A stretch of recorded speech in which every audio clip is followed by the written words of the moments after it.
আসসালামু আলাইকুম সবাইকে। আশা করি সবাই ভালো আছেন। আশা করতে তো আর দোষ নাই। বাংলাদেশ অবিশ্বাস্য একটা জয় পেয়েছে অস্ট্রেলিয়ার সাথে 2 ম্যাচ টেস্ট সিরিজের ফার্স্ট টেস্টটায়, এবং সেটার পর বাংলাদেশের ওভারঅল টেস্ট চ্যাম্পিয়নশিপের পয়েন্টস টেবিলে বাংলাদেশ এখন 4 নম্বরে অবস্থান করছে। টেস্ট চ্যাম্পিয়নশিপে এবার বাংলাদেশ 5টা ম্যাচ খেলেছে সোফার, তার মধ্যে 3টা জয় ছিল, 2টো পাকিস্তানের এগেনস্টে, একটা অস্ট্রেলিয়ার এগেনস্টে, একটা ড্র করেছে শ্রীলঙ্কার সাথে এবং একটা হেরেছে শ্রীলঙ্কার সাথে। 5 ম্যাচ থেকে 3 জয়, 1 পরাজয় আর 1 ড্র নিয়ে বাংলাদেশ টেস্ট চ্যাম্পিয়নশিপের 4 নম্বরে অবস্থান করছে। মানে এখনো যদি হিসেব করে দেখি, একটা রিয়েলিস্টিক চান্স বাংলাদেশের আছে টেস্ট চ্যাম্পিয়নশিপের ফাইনালটাও খেলার বা টপ 2তেও থাকার। বাট সেই সমীকরণে আপাতত কথা বলবো না, কারণ অনেক দূরের পথ। আপাতত মুহূর্তে সেকেন্ড টেস্টটা অস্ট্রেলিয়ার সাথে কি হচ্ছে সেটা নিয়ে আলোচনা করা যেতে পারে।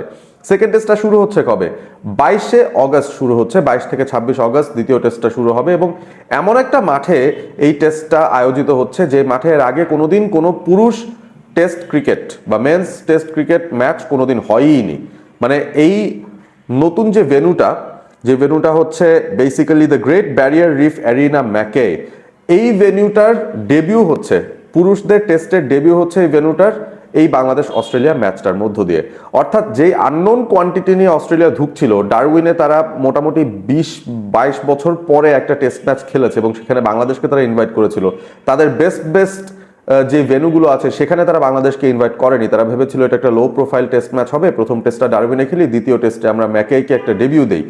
এরকম একটা পরিস্থিতিতে প্রথম টেস্ট হারার পর অস্ট্রেলিয়া তারা কিন্তু নড়ে চড়ে বসেছে, এবং যে আপডেট আমরা পাচ্ছি সেটা হচ্ছে দ্বিতীয় টেস্টের আগে অস্ট্রেলিয়ার 11-এ অনেক ধরনের কাটাছেঁড়া হবে ডেফিনেটলি, কারণ তাদের সোশ্যাল মিডিয়াতে বলি, তাদের মিডিয়াতে বলি, তাদের ডেফিনেটলি টিম সিলেকশনের যে জায়গাটা আছে, যে বোর্ড কাজ করছে, তারা কিন্তু খুবই টেনশনের মধ্যে আছে যে দ্বিতীয় টেস্টে আসলে কিভাবে কামব্যাক করতে হবে বাংলাদেশের এগেনস্টে। কারণ প্রথম টেস্টটা শুধুমাত্র অস্ট্রেলিয়া হেরে গেছে ব্যাপারটা এরকম না, এতটা একতরফাভাবে ডমিনেটেড হয়ে হেরেছে, 9 উইকেটের ব্যবধানে এত বাজেভাবে হেরেছে যে তাদের পুরো টিমটাকে নিয়ে একটা প্রশ্ন উঠে যাচ্ছে যে টিমটার এফিসিয়েন্সি আসলে কতটুকু, বা এই টিমটা আসলে কি ওয়ার্ল্ডের টেস্ট নাম্বার 1 টিম হওয়ার যোগ্যতা রাখে কিনা, এবং বাংলাদেশকে দ্বিতীয় টেস্টেও তারা হারাতে পারবে কিনা সেটা নিয়েও তাদের বিশাল একটা সন্দেহের জায়গা তৈরি হয়েছে, এবং নড়ে চড়ে বসেছে তারা। নিশ্চয়ই দলে কিছু পরিবর্তন আমরা দেখতে পারি।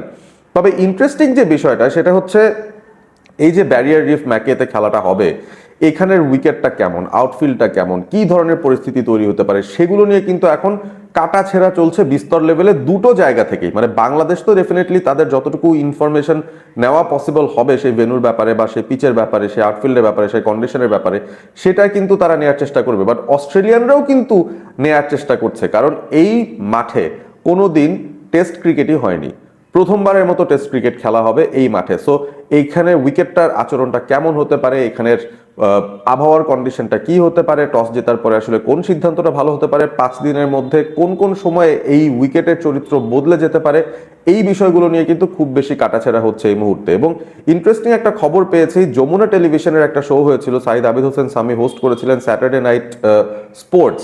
সেই শোটার মধ্যে তিনি বাংলাদেশের এই মুহূর্তে যিনি পিচ কিউরেশনের হেড হিসেবে কাজ করছেন, টনি হেমিং, তিনিও কিন্তু নিজে একজন অস্ট্রেলিয়ান, তাকে ইনভাইট করা হয়েছিল এবং তাকে জিজ্ঞাসা করা হয়েছিল দ্বিতীয় টেস্টে ম্যাকের উইকেটের ব্যাপারে তার কোনো ধারণা আছে কিনা। তিনি সরাসরি কোনো ধারণা দিতে পারেননি, বাট ইন্টারেস্টিং কিছু কথা বলেছেন যেটা আমাদের জন্য একটা ইম্পর্টেন্ট ফ্যাক্টর হিসেবে দাঁড়িয়ে যেতে পারে।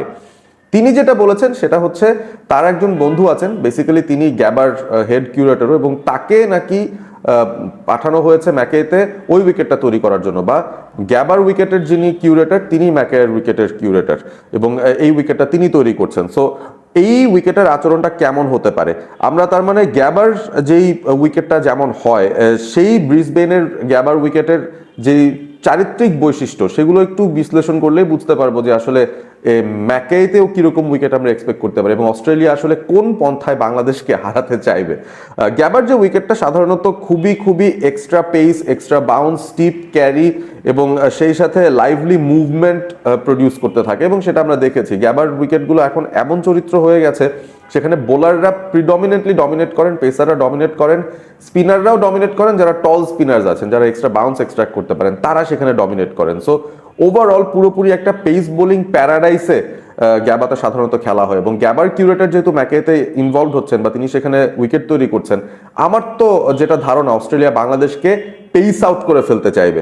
এই দ্বিতীয় টেস্টটায় বাংলাদেশের যে পরীক্ষাটা দিতে হবে সেটা হচ্ছে পেস বোলিং এর এগেনস্টে ব্যাটাররা কেমন খেলেন সেই পরীক্ষাটা দিতে হবে, এবং বাংলাদেশের পেস বোলারদেরও ওইরকম বাউন্সি লাইভলি উইকেটে কিভাবে বোলিং করতে হবে সেটার অ্যাডজাস্টমেন্টটা খুব কুইকলি করে ফেলতে হবে। বোলারদের জন্য সেটা একটা বিরাট বড় চ্যালেঞ্জ। তবে আমি ব্যাটারদের নিয়ে একটু কথা বলতে চাই। উইকেট যদি গ্যাবার মতোই হয়, ধরে নিচ্ছি যে প্রচুর ঘাস থাকবে, প্রচুর মুভমেন্ট থাকবে, এক্সট্রা স্টিপ বাউন্স আসবে, যে বাউন্সে খেলতে আমাদের ব্যাটাররা একেবারে অভ্যস্ত নন, সেই সব কন্ডিশনে বা সেই সব সিচুয়েশনে বাংলাদেশের কোন ব্যাটাররা খুব ক্রিটিক্যাল হবেন? আমার কাছে প্রাথমিক ধারণায় মনে হচ্ছে যেই ব্যাটাররা কাট শটস, পুল শটস, অর্থাৎ হরিজন্টাল ব্যাটে ব্যাকফুটের শটসগুলো যারা ভালো খেলেন, তাদের এই ম্যাচটায় ভালো করাটা খুব ইম্পর্টেন্ট হবে বাংলাদেশের জন্য, আমরা যদি অন্তত অস্ট্রেলিয়ার সঙ্গে ফাইট করতে চাই সেকেন্ড টেস্টটাতে।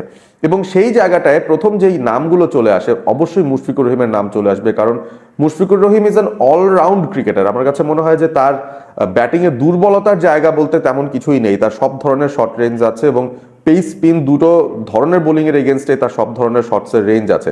তার কিছু ফেভারিট শটসও আছে, এবং তাদের মধ্যে একটা হচ্ছে ওই স্কোয়ার কাটটা। সো মুশফিকুর রহিমের স্কোয়ার কাট খুবই ইম্পর্টেন্ট হবে এই টেস্টটাতে, কারণ আমার মনে হয় ব্যাকফুটে খেলা বাংলাদেশের যতগুলো প্লেয়ার আছে তাদের মধ্যে মুশফিকুর রহিমের টেকনিক সবচেয়ে সলিড।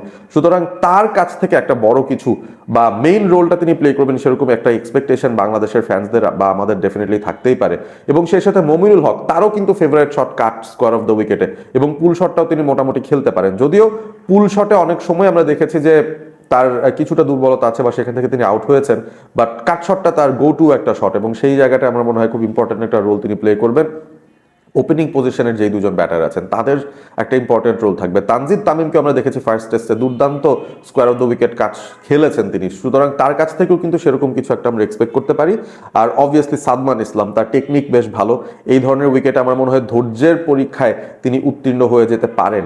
এবং বাংলাদেশের ওভারঅল যে হাইট স্ট্রাকচারটা আছে, যেটা ফার্স্ট টেস্টে বাংলাদেশকে হেল্প আউট করেছিল, যে আমাদের ব্যাটারদের হাইট লো থাকার কারণে, মমিনুল, সাদমান, মুশফিক, তাদের হাইট লো থাকার কারণে অস্ট্রেলিয়ান বোলাররা যখন ফুল লেন্থেও বল করছেন সেটা কিন্তু আমাদের হরিজন্টাল ব্যাট শট খেলার হাইটে এসছে বা ব্যাকফুটে খেলার হাইটে এসছে। আমরা কিন্তু খুব ইজিলি বলগুলোকে লিভও করতে পারছিলাম, এবং চাইলে আমরা হরিজন্টাল ব্যাটে শট খেলতে পারছিলাম। সো অ্যাডজাস্টমেন্টটা অস্ট্রেলিয়ার বোলারদের ডেফিনেটলি করতে হবে আমাদের এই লো হাইট ব্যাটারদের এগেনস্টে।